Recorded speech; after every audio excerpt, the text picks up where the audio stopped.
Hello everyone, this is Nick from HF Survival School and thank you very much for joining me. I'm out here in the middle of nowhere with my boy Rocco, and today I want to show you my bug out cabin, or kind of survival, escape the pandemic cabin in the middle of nowhere in the mountains. So let's get right into it and then I will show you everything that is around the cabin.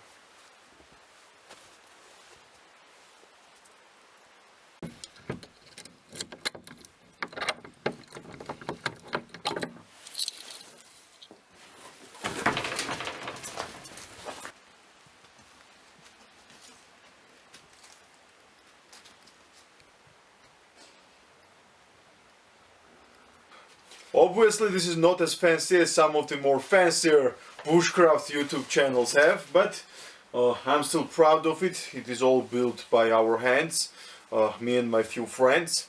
It was a lot of work to do because this is literally in the middle of nowhere, and we had to bring all of this stuff up with friends and other friends, one of the locals, the villagers, which is about a few miles away from here down the valley, with their big truck, and we were able to bring up some beds. It was 3 of us, so we brought up 3 beds. We also have 1 extra on the outside. We can bring that in if we have a guest. We have a wood stove, obviously. This is a very good wood stove. I'll show you it a little bit closer, a little bit later.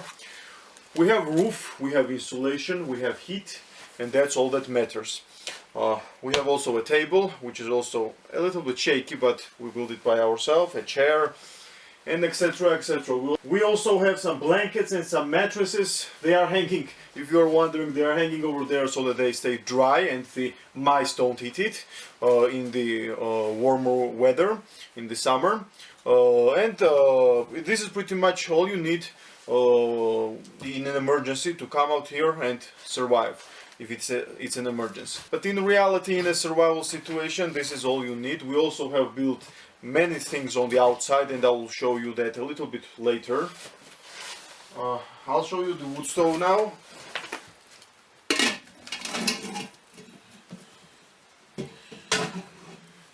You may think that this is a rusty old wood stove, but in reality it is made with quite thick sheet metal, and it does the job, so that's what matters.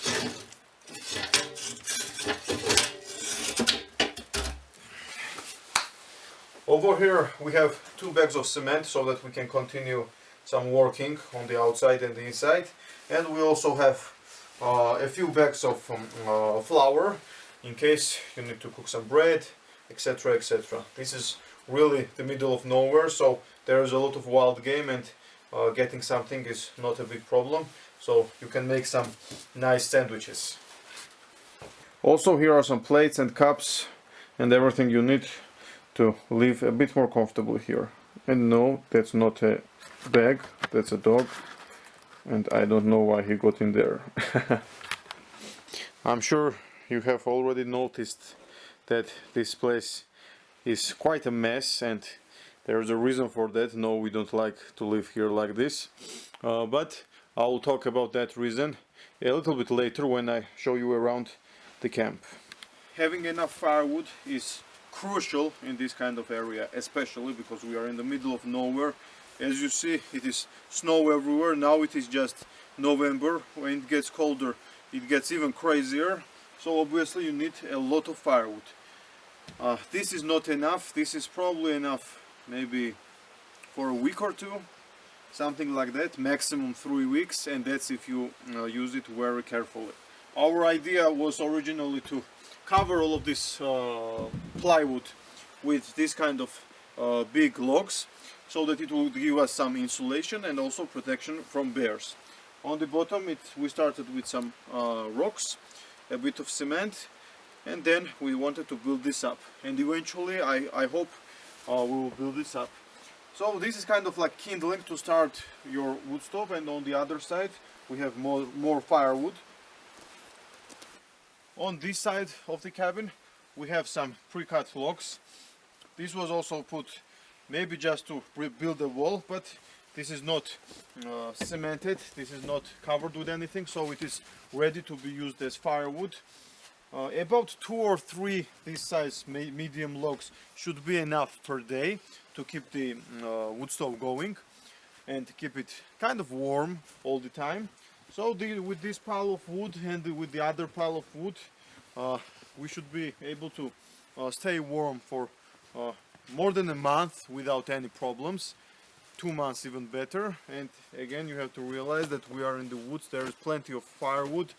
I can go a few steps over there and get some firewood, so that is not a problem. But you, of course, you need to have some pre-cut logs ready that are dry and that are ready to use.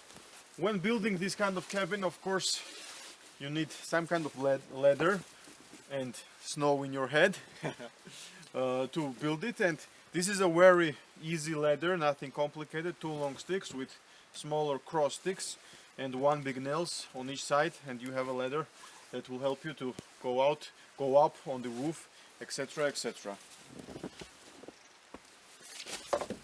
Over here we have some bigger size logs, as you see, that could not fit on the side of the wall, and cutting down this also is not a problem. And this is a lot of good usable fuel in an emergency or just to stay warm. On the side of the cabin, as you see, we have the fenced area, and over here we have the most important part of any kind of house or a cabin. In the middle side, as you see, it has a place for you to place some food for your animals. Having a fenced area like this is very important, because if we are talking about long-term survival, especially at least spending the winter here, winter is very harsh and you cannot depend on just going out and, you know, getting your own food. That's why you will need some cattle, some cows and some sheep, maybe some goats. This is a pretty big place, about easily 4 or 5 cows can stay on this side, and some sheep or some goats on this side. In the middle, as I said and as I showed you, there is a place to give them food, give them water.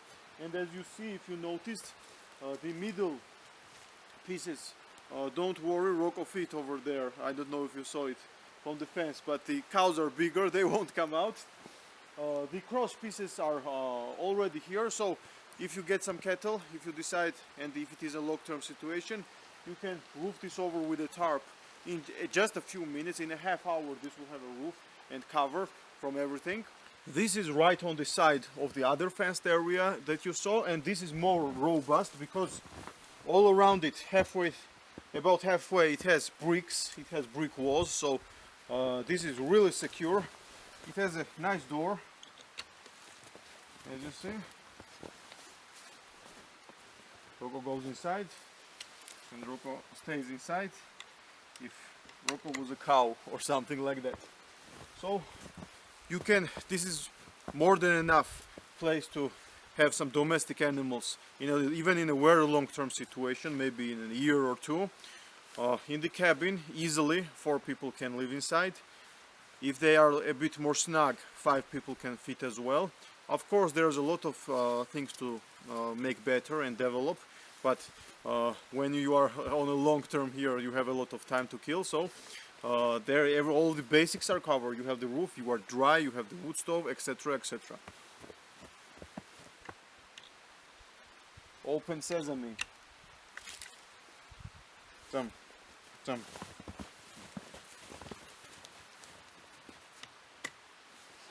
Here on the side, right in the middle of the 2 fenced areas, we have 2 barrels full with gas. Gas is very important because in a long-term situation you cannot only depend, of course you can do it, but it makes your life very easy to have a chainsaw. Chainsaw needs fuel, also your car needs fuel to come up here and go down here, maybe in an emergency or to get something from the villages. Here's the other bed I was talking about, and here is a full-size oven.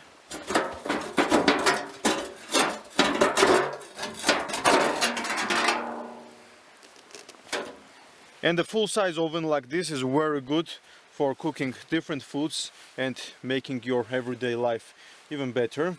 On the back side it has a chimney where all of the smoke goes out. I won't light it up today because I don't have anything proper to cook inside here, but this works very good. So there's the cabin, there's the oven, and here's a small table that you can put your tools or your gear on. Here's a kind of quiz for you. Over here right next to the table is this thing.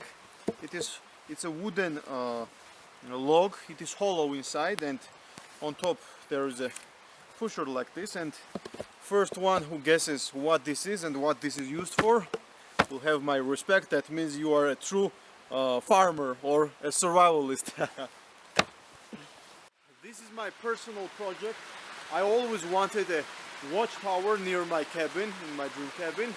So I started to build it, but I was not able to finish it. Hopefully when it gets warmer and when the winter is over, I will be able to finish this. It is pretty high. It is about 3 times my height, and I am pretty high guy. I am 1.9 meters in length, so in height. So this is at least 3 times taller than me, and it gives you a very good view. And you know, who doesn't want a watchtower next to their cabin, you know? You're the owner and the lord of this land, so you have to make sure that you look around. There's the cabin, there's the oven, there's the table, and over here is a very good place for me, especially because I like to eat, and I like to eat comfortably. And this is a place when you and your friends can sit down, have a nice meal, cook some food and enjoy the outdoors. You don't have to be sitting inside all the time. Over there we have a small place to have some chickens or something small like that. Rocco is following the snow. He's smelling our food. Those are some sticks that we use to cook some meat. We will be cooking meat as well. Next to the table, obviously you need to cook some fire, and this is a small fireplace with some bricks and some snow, because you need some snow. And I will clear this up and we will be cooking some food for today over here. Here's what Rocco was sniffing. There are some spatulas, something to make some spices, and for plates we use cut off logs like this. And this is a very simple plate. Of course, you just either clean it with water or burn the end of it after you are done, and that's it. It is a very good reusable plate. Here is the dining room, and a few steps on the side of the dining room, here is a small water source. I know where most of you live, you don't drink water directly from the springs, but where I live, all springs like this are very clean and are safe to eat. Here's a small place where we collect our water. It's a small clay. It is called, I don't know how it is called in English. In Georgian it's called kramiti. It's a clay roofing material. And right next to the water source, I know some of you will make fun of this, is a table and some chairs so that you can enjoy the nice cool air next to the stream when it is hot in the summer, and you can enjoy your meal. Obviously by this time you guys realize that we take our food and our meals very seriously, so of course we needed a table next to the water. Maybe in summer when it is very hot, you can put your legs inside the water and eat and drink at the same time. What's up, Rocco?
Here's how to start a bushcraft war.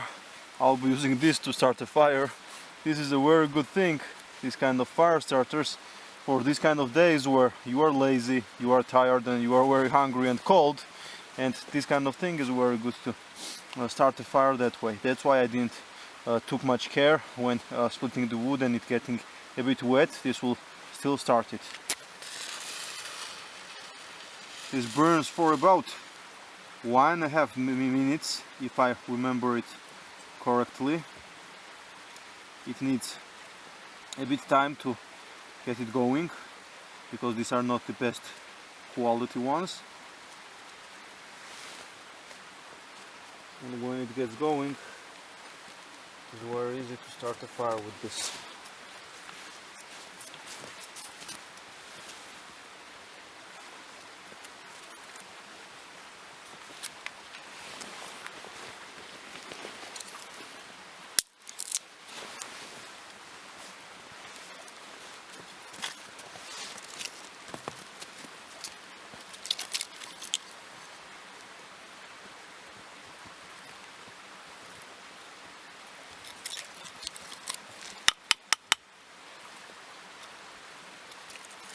Plus this is dry wood, it has been cut down and sitting in the dry place for quite a long, and this wood that I'm using to start the fire now is the one that I split, so it was even more dry inside.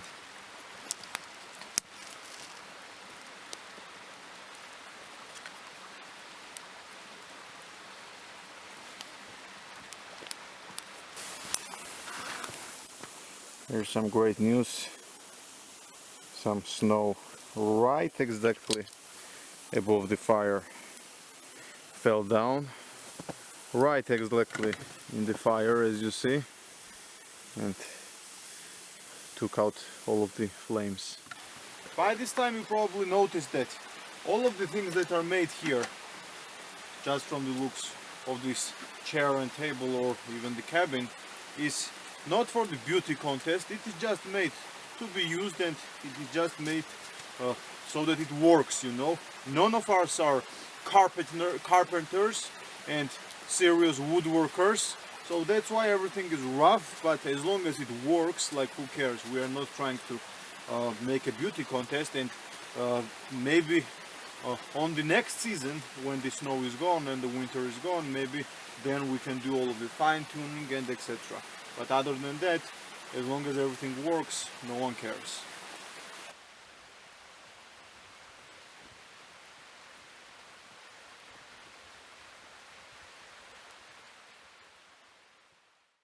It is getting very cold very quickly, so I decided I might as well start the inside wood stove, and I'm preparing some kindling for the inside stove.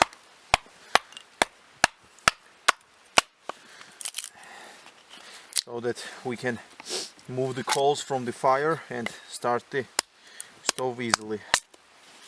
Yes, I am carrying a second axe. We are not ultralight backpacking. I don't usually like carrying big knives, so I have a small poker blade and a small axe to do some finer chopping tasks, because the big axe is a full-size axe and it's too big to do this kind of things. Of course it's possible to do, but why not? It's one more opportunity to use more of my gear.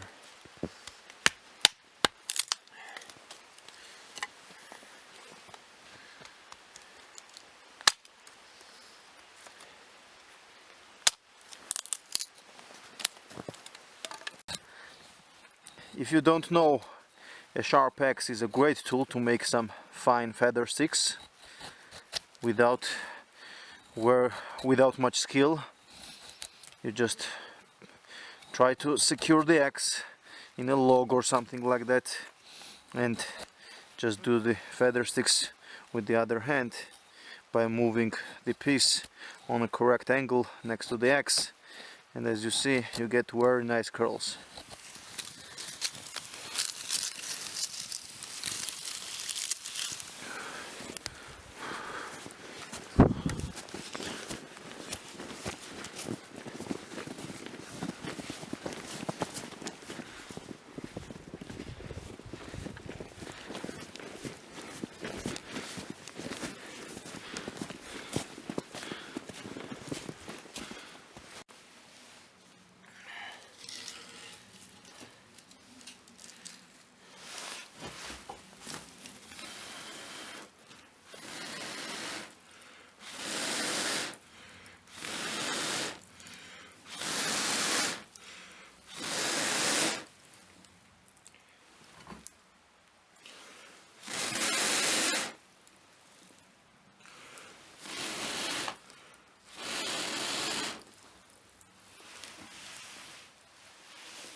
The meat should be ready.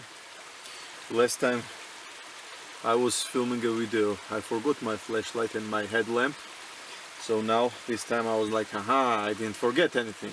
So I take it out of the backpack, put the headlamp on, it won't turn on. Turns out the batteries are dead. Then I take out my flashlight, same story there. So I need to, here's a good lesson, you need to do some checking. I'm talking to myself before you leave for the trip that it works, because on previous trip it was working without any problems and now it is not working, probably because of the heat, I mean the cold, it died. Rock over here can smell the meat, he wants it very much, and I'll give it to him when it gets a bit more cold.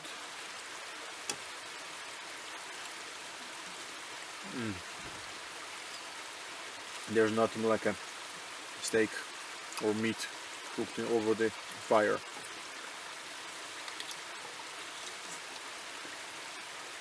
There's nothing better. I'll finish up eating this, then I'll go inside in the cabin and I'll continue. It will start snow and I'll continue from the inside. Now it is 7 p.m. so we have a lot of time to spend, and I will tell you more about the cabin and more how we built it and why we left it so dirty and stuff. So we'll be right back.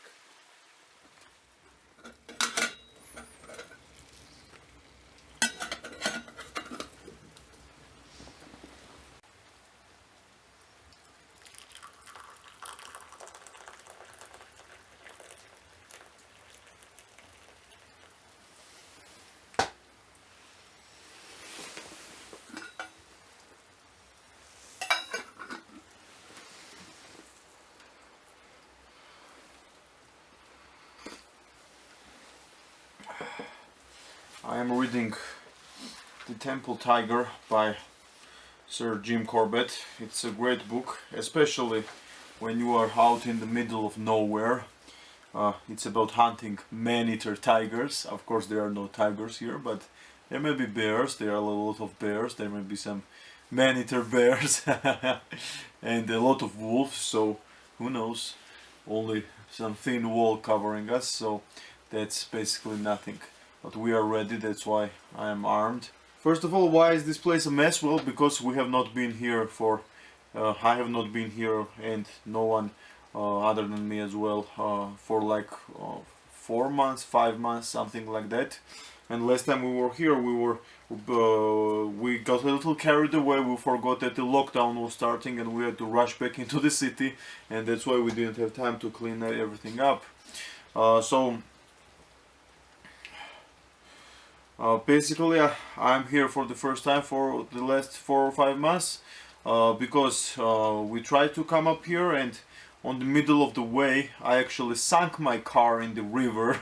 As crazy as that sounds, well, it was not like sunk all the way, but it was about halfway sunk, and really I was gonna drive through the river, but too bad for me, I met a huge rock in the middle of the road, and the car pushed the rock. I was not able to, like physically it was not able to go any front, so I backed up, and when I backed up the water flow was so fast that when I backed up like this, the water pushed my backside to the bottom, and the left back wheel hit the rock as well, and basically I was stuck on these 2 wheels and just flopping around like this.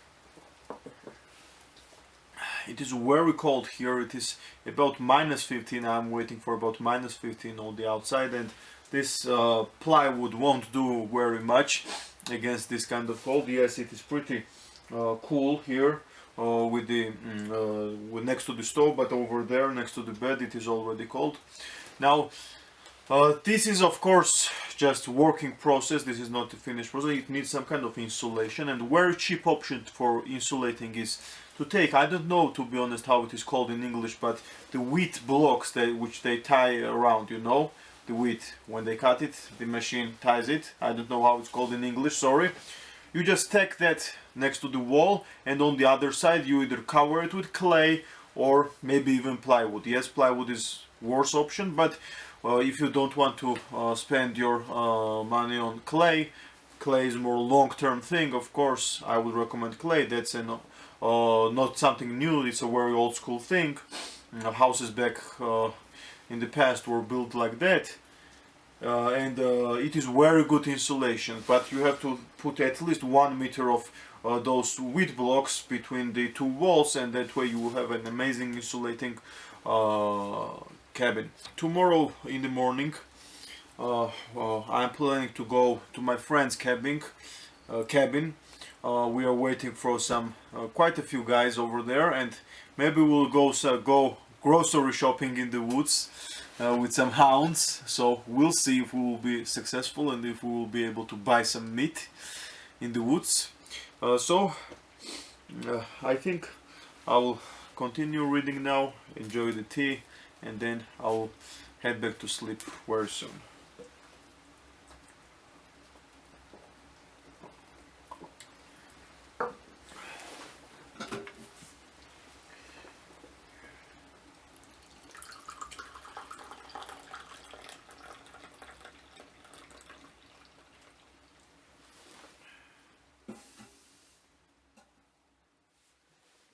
Good morning, everyone. So here's what happened. Early in the morning I got up to go grocery shopping next to my friend's cabin. It is about 6 or 7 mile drive over there, and sadly I left all of my extra gear in the cabin, including the axe and the saw, the Boreal 21 and the big axe. I looked at it and I was like, I ain't gonna need this. Yesterday I drove up here, so what should be the problem? And that's another thing to consider when making a shelter like this, is accessibility. Yes, the more far and the remote you are, it's better because you're far from all of the trouble, but you have to also realize how will you be going in? Will you be hiking in? If you will be hiking, how much gear will you need to take there? It will be also extra work to build, because if you won't be using all natural materials, you'll need some roofing materials and insulation and stuff like that. And if you will be driving with the car, you will be in a situation like this quite often. Yesterday I drove up here, and today there's a fallen tree. I didn't have any axe or the saw with me. As I said, I left it in the cabin. So it was a simple choice, either go uphill for 3 miles or go downhill for 4 miles. Well, in reality it would be the same, because you are going up and down, so you are going uphill and downhill, but I chose to go downhill. We have some radios, and I was able to tell my friends to not wait for me because I don't want to spoil their grocery shopping. So I decided to let them go, tell them don't wait for me, told them to leave their chainsaw with me. So I got the saw and the chainsaw. There's very little fuel inside, so I hope it will be enough to finish cutting this tree down so that I can go and pass through, because they had to do a lot of cutting on their way to their cabin. When I walked down there by foot, now I saw like a lot of trees were cut down, and therefore we have very little fuel. But if the fuel is not enough, we always have a handsaw. So it will be hard work with the handsaw, but it will be better than staying here.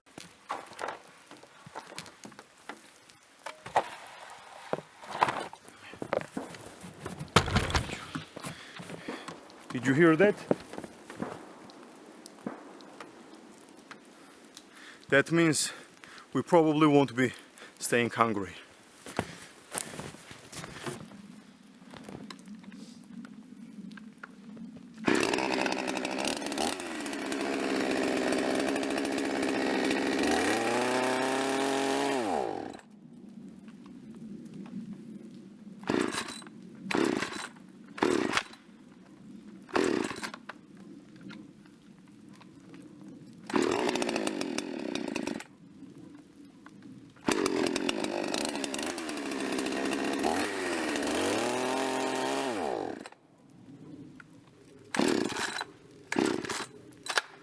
And that's it, we are out of fuel, so handsaw it is.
Pichu, ahora avisas con Michelle, veré vivo. Veré arma esto, no vas a ver quién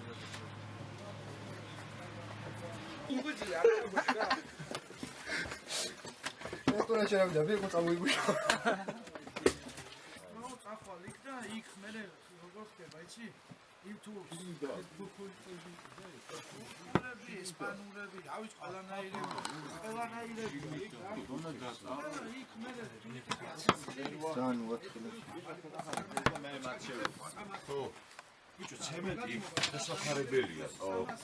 დაგუფიშლება, ნესაიღებს. ნესტი სადაც აიღებს ამ მნიშვნელობა გადააყო. არა შეფუთული უნდა იყოს ეგა. ერთი ლარი არის ისა 2 ლარი. აი ხაბარ მივიყიდე.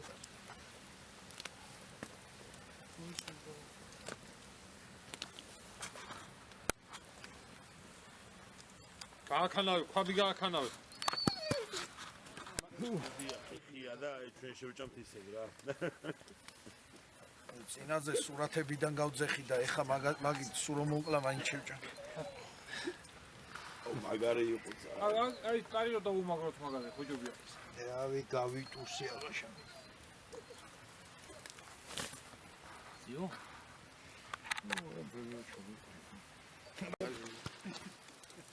გაცხელდება შამპურები. კარგად ცხელდება სადაენა კვეჩხარი. After a lot of sawing, I was able to go through the fallen trees. I was able to reach my friend's camp, and by that time, the meat was already being prepared. We made some delicious steak, and also we cooked some delicious food with the meat that we were able to harvest in the woods. And by the evening, I came up here back in the cabin, started the wood stove, and I'm pretty tired. I will go to sleep now, have a cup of tea first, and then go to sleep. Tomorrow, I hope I will be lucky to get some food to fill the freezer for the winter. Good night.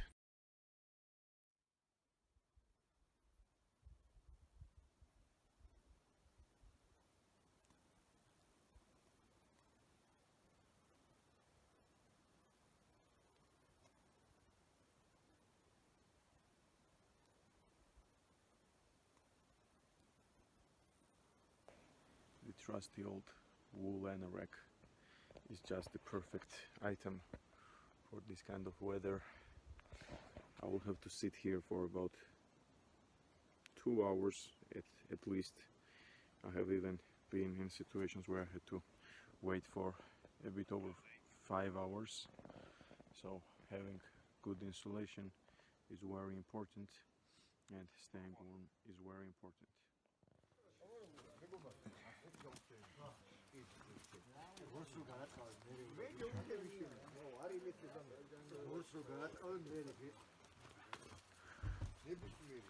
This is my friend's cabin. It is built very good with bricks and has some good insulation and a big wood stove inside.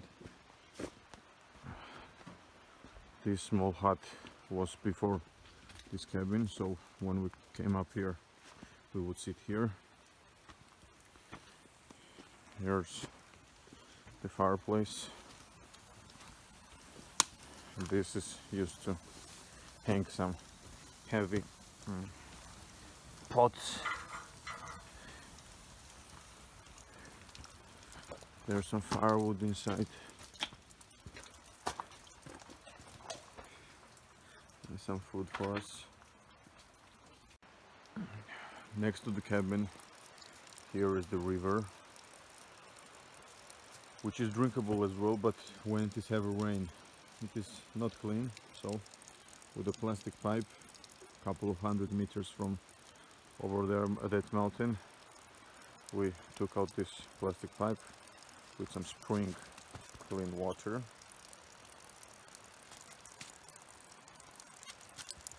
So that Rocco can drink. The sun came out, but it is still quite chill.